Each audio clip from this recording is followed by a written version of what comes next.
Hi guys, and welcome back to computer repair case study. So today here we have a graphics card for repair. So I think this is going to be our first video of repairing graphics card in our channel. So I'll just start from the basics of graphics card, considering this is going to be the first video.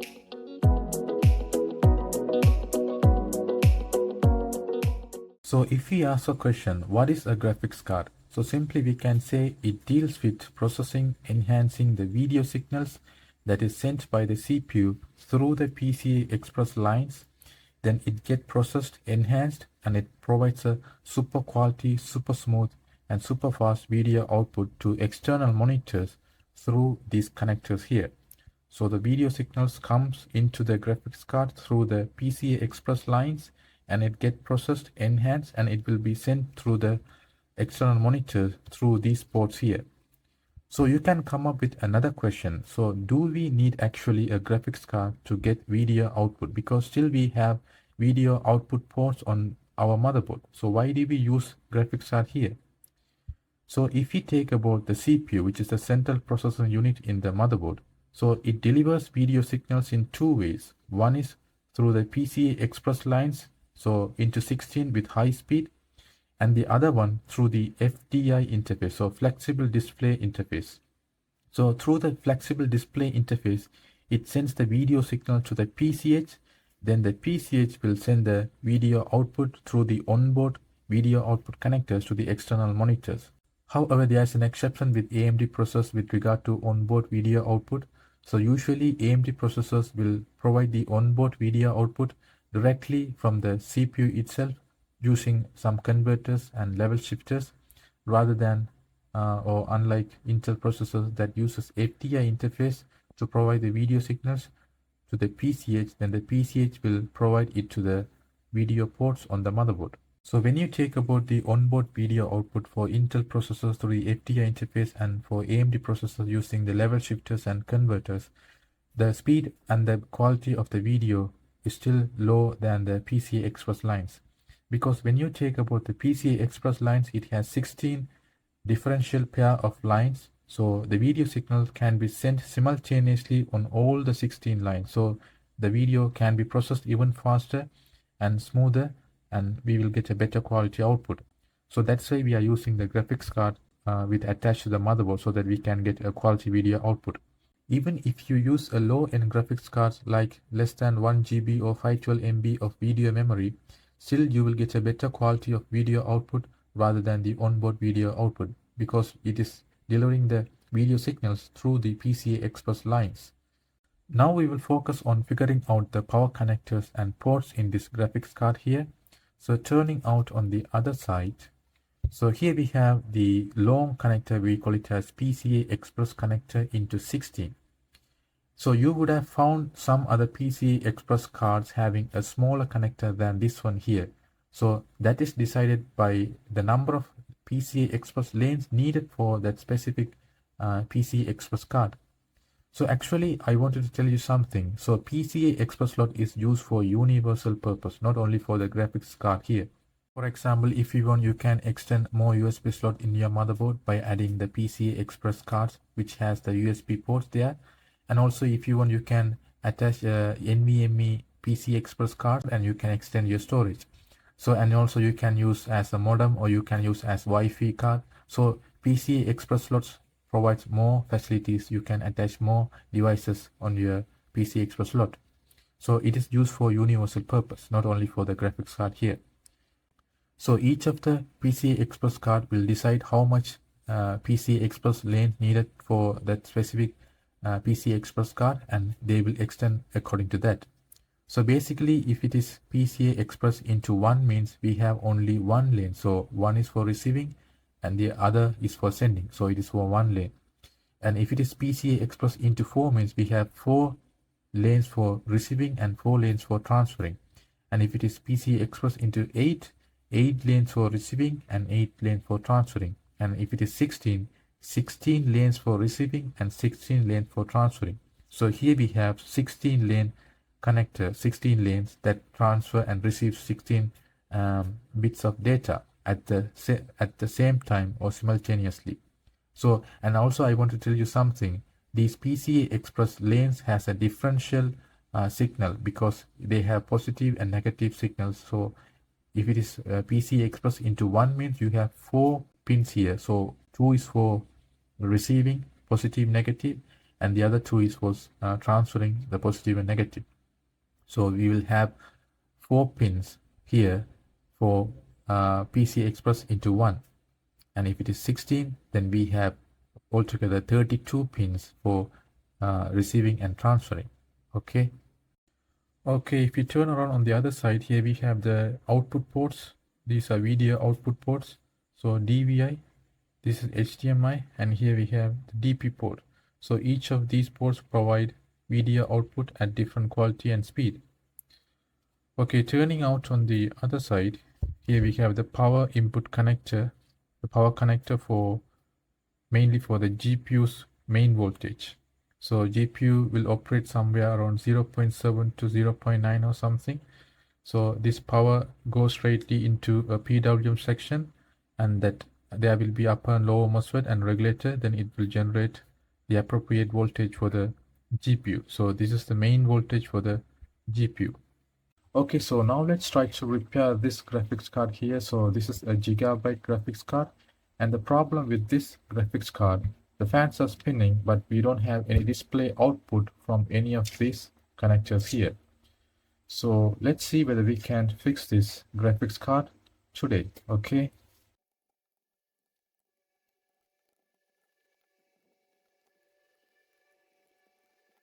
Okay, so you can see we have some dust on back of this side here. I can just give a gentle clean on this side.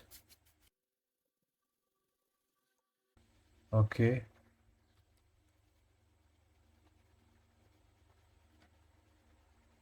So now we can have a visual inspection on this side. And it looks fine on this side. There's no much corrosions or any damages on this side.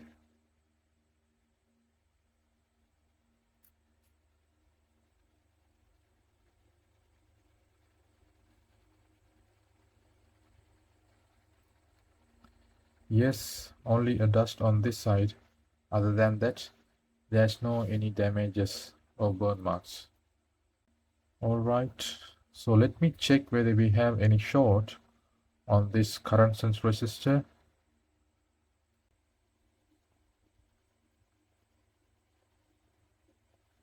No, we don't have any short there.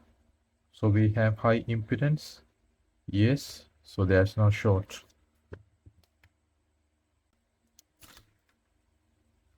Okay.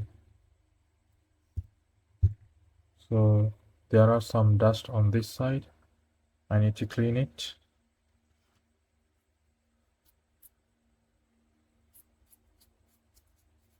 So let me remove this cooling fans and this cover so that I can remove this heatsink and give a clean to this heatsink as well.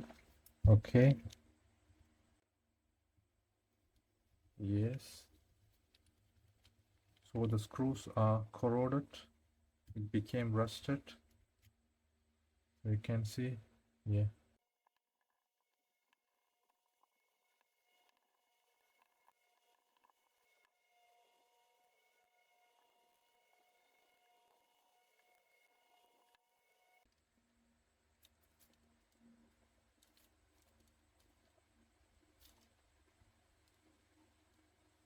So you can see huge dust are there on this side. So we need to clean all of these. Okay, right. Okay, after cleaning the graphics card, it looks like brand new. So there was some dust on the cooling fan and also on the heatsink. So I have just cleaned it. So now let's go for a test. Let me plug it on the PCI-EXP slot. Right. So the customer said that the fan was spinning on the graphics card, but there were no video output on the graphics card here. Okay. So let me trigger the motherboard. Yes, you can see the fan is spinning for the motherboard here. But okay, so we don't have the fan spinning on the graphics card. Okay. So let me check the voltage for the graphics card here. It should be 12 volt. Yes, so we have 12 volts, so that is fine. So what would be the problem then?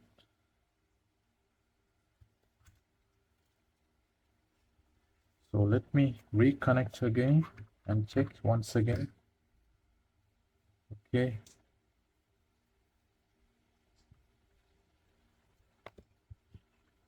No, still it is not spinning.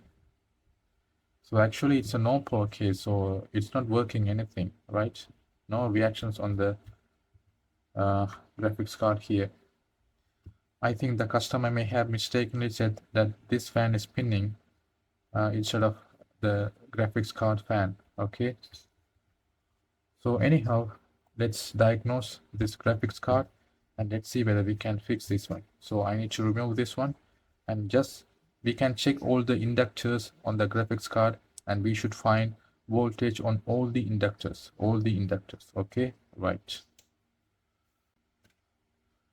Okay, now I can plug it in just this motherboard and check all the voltages on the inductors here.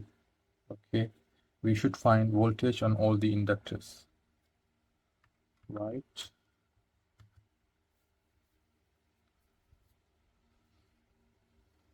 So I'll keep this way so that you can see what I am measuring. Okay, right. Yes, we got the trigger. Checking the voltage.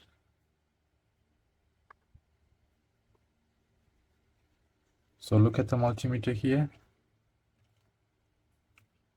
Okay.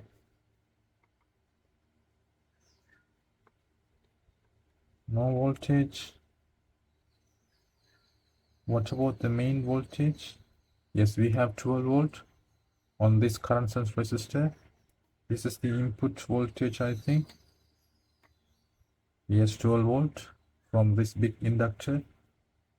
So we don't have the core voltage for the GPU, so that is absent. Another 12 voltage is there, and we don't have voltage on either coils that provide supply for the GPU. Only we have the main voltage, the input voltage for the graphics card is there. Other than that, we don't have any voltages. So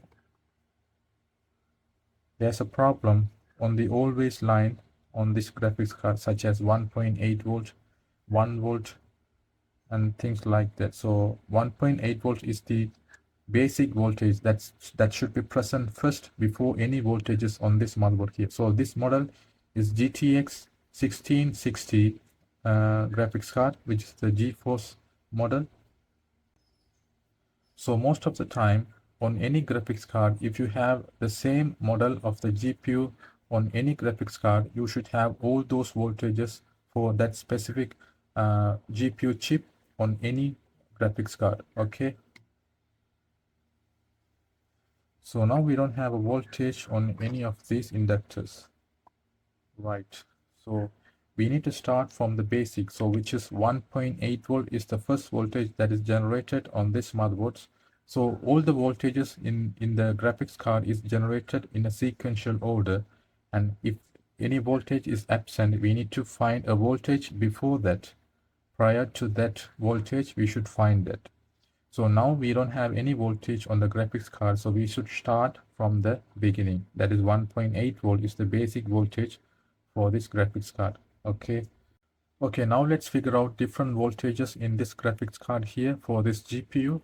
So on the top here we have a coil, so the inductor, which is 1.8 volt always power for the GPU.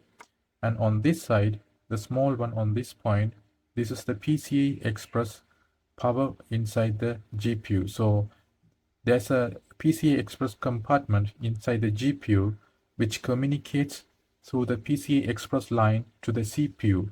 So we need to provide a voltage for the PCI Express compartment inside the GPU, and that voltage is provided by this inductor here. And these two coils are known as the FB VDDQ, which is known as a frame buffer voltage. Frame buffer means the VRAM chip on the GPU on this side here. So this voltage, these two inductors provide voltage for the VRAM chip which is known as the frame buffer.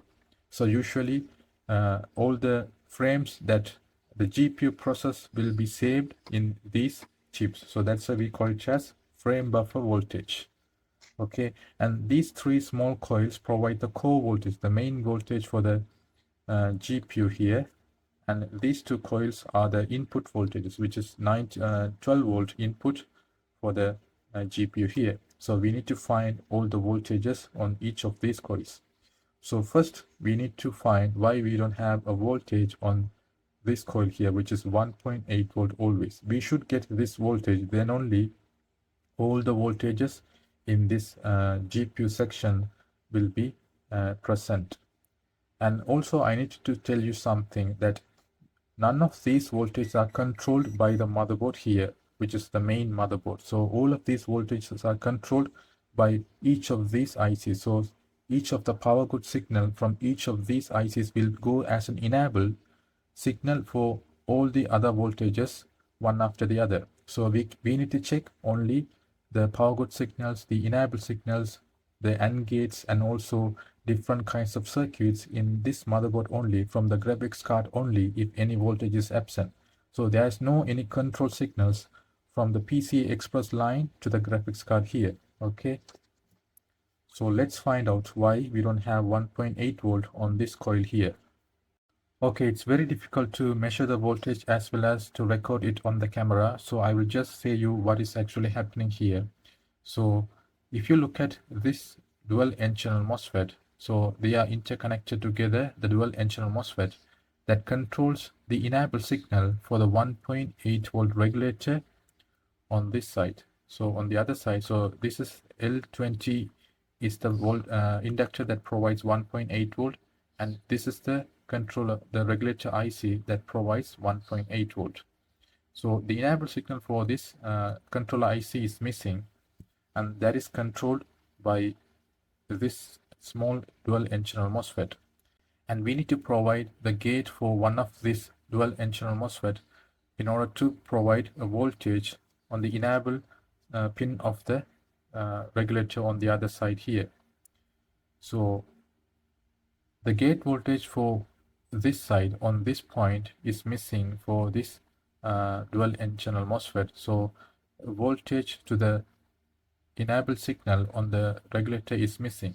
That is because of this resistor here. So you can see R618 is missing on this motherboard. So you can see we have only the half of the resistor on that place. So you can see this one. Yeah, so it's missing on this motherboard. So that's why we did not have the 1.8 volt voltage on this motherboard, and also other voltages also absent. Okay, so I am going to place a resistor on this place and check whether we are getting a voltage. Okay, now I have replaced a resistor on that place that provides the gate voltage for the dual n-channel MOSFET that controls the enable voltage for the 1.8 volt regulator IC. So let me check this time whether we are getting the voltages and also the fan spinning on the graphics card here. Okay, now let me trigger the board, turn on the power supply. So now you can see the fans are spinning. So I should get all the voltages, at least 1.8 volts should be present now, then only this fan will spin, otherwise this fan won't spin. Okay, right, so I will just remove the heatsink and we need to check all the voltages on the inductor so we can check it quickly. Okay, now let me trigger the board again so we can check all the voltages in these coils. Okay, triggering the board. Yes, turned on. We can check the voltage. Yes, we have 1.8 volt. So we don't have voltage here. Okay, 1.3 volt. The frame buffer voltage is present. The core voltage for the GPU on 3 coils. Okay, and this one, the main voltage. So only one voltage is missing on this motherboard, that is the PCI Express power voltage. So this voltage must be there for the GPU to communicate with the CPU through the PCI Express compartment. So if the voltage is absent inside the PCI Express compartment of the GPU, then there won't be any communication between the CPU and the GPU here. Okay, now we are not getting a voltage on this inductor here, which is L19. So this inductor is responsible for providing a voltage for the PCI Express compartment of the GPU. And you can see this regulator here, which provides a voltage on the inductor, and the inductor will rectify the voltage and provide a steady DC voltage on the output side. And this regulator has the integrated upper and lower MOSFET, so it will generate a voltage through PWM, and we will get somewhere around 1 volt on this line here. So I think this regulator is having a problem on its pins, so I think they are not good. I'll just try to reflow or remove and reseat the regulator again and see whether we are getting a voltage. So if you look on this side, from this way, these pins are not well fixed onto the regulator. Let me just remove the regulator and try to reseat them and see whether we are getting a voltage on this inductor here. Okay.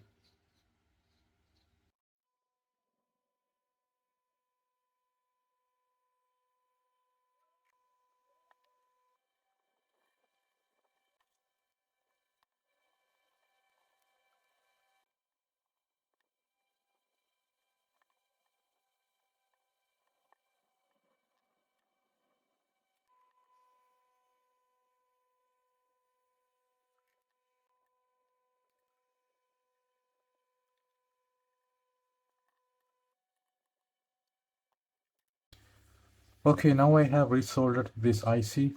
So let me check this time whether we are getting that voltage. Okay, turning on the motherboard. Yes, the fan is spinning.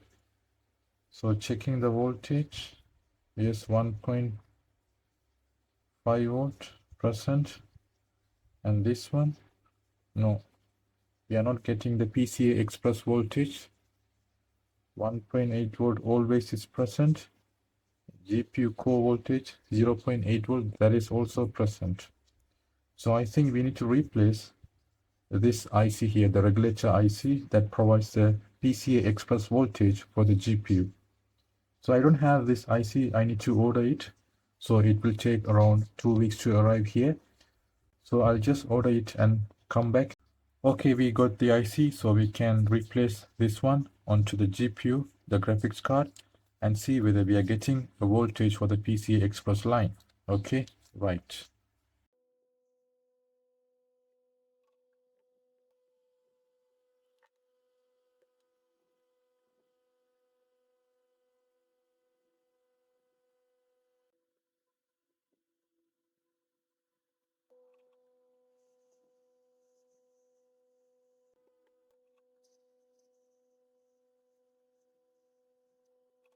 Okay, now I have replaced a brand new IC, so now let's see whether we are getting a voltage. Okay, turning on the motherboard. Yes, checking the voltage. 1.3. Yes, now we are getting 1 volt on the PCI Express line. 1.8 volt always is also present. Core voltage is also present, so everything is okay. So this is frame buffer voltage 1.3, the NVRAM of the GPU. So everything is okay. Right. So let me just assemble the fan and the heatsink of the GPU and go for a last test. Yes, turned on.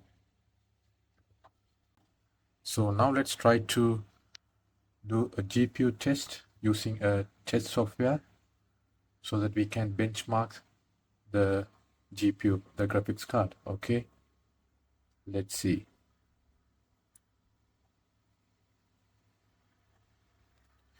Okay, so if we go to task manager, we can find the model of the graphics card. So this is GTX, NVIDIA GeForce GTX 1660 Super graphics card here. Okay, so let me open the benchmark tool. Yeah, this one. We can just run test and it will show us a result. Okay, just to ensure that the graphics card is working fine. Okay, so now the benchmark has been finished, so you can see the FPS, minimum FPS is 20 and the maximum FPS is 94 and the average one is 48 frames per second, can be handled by this graphics card here. So the model of this graphics card, NVIDIA GeForce GTX 1660 Super, and this is a 4 GB graphics card. So it has NVRAM of 4 GB and it is working fine now. So there's no problem with the graphics card here. So everything is working. So I'm happy that we did a nice job here. So thanks for watching, guys, and stay tuned for our future updates. We will post more informational videos in the future.